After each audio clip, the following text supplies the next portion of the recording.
At the start of the pandemic, Argentina stood out in the region for its no-nonsense, quick response to the virus. The country announced its first case on March 3rd, when a man in his 40s tested positive after returning to Buenos Aires from a trip to Milan. Less than 2 weeks later, President Alberto Fernandez decided to close the country's borders for 15 days to non-residents, and shortly after, mandated a nationwide quarantine. Argentine President Alberto Fernandez issued Emergency Executive Order No. 260/20 on 12 March, which makes self-isolation mandatory for individuals coming to Argentina or who have entered Argentina in the last 14 days from critical areas. These individuals must remain quarantined for 14 days since their arrival.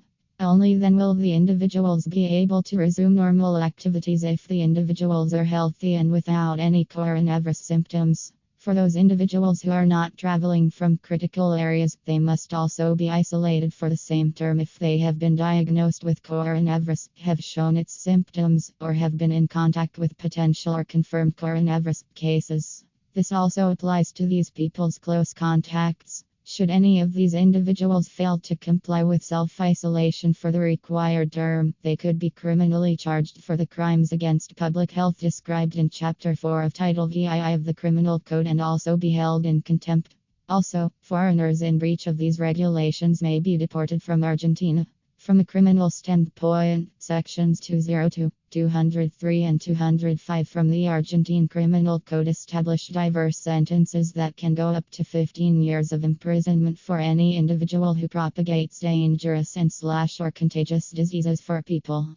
The Criminal Code provides lesser penalties for those who act recklessly, negligently and/or flawlessly in the skill or profession, and expressly sanctions those who fail to comply with the obligations established by the authorities to prevent the spread of the mentioned diseases.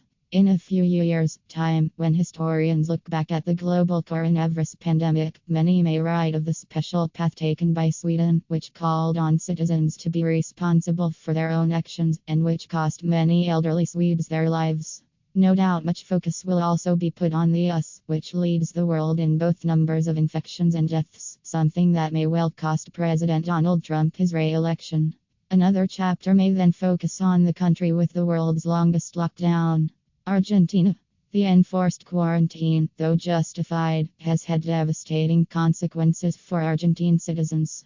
160 days of quarantine and counting. Argentina's first positive COVID-19 test was registered in Buenos Aires on March 3rd. The infected individual was a man returning from Milan, Italy.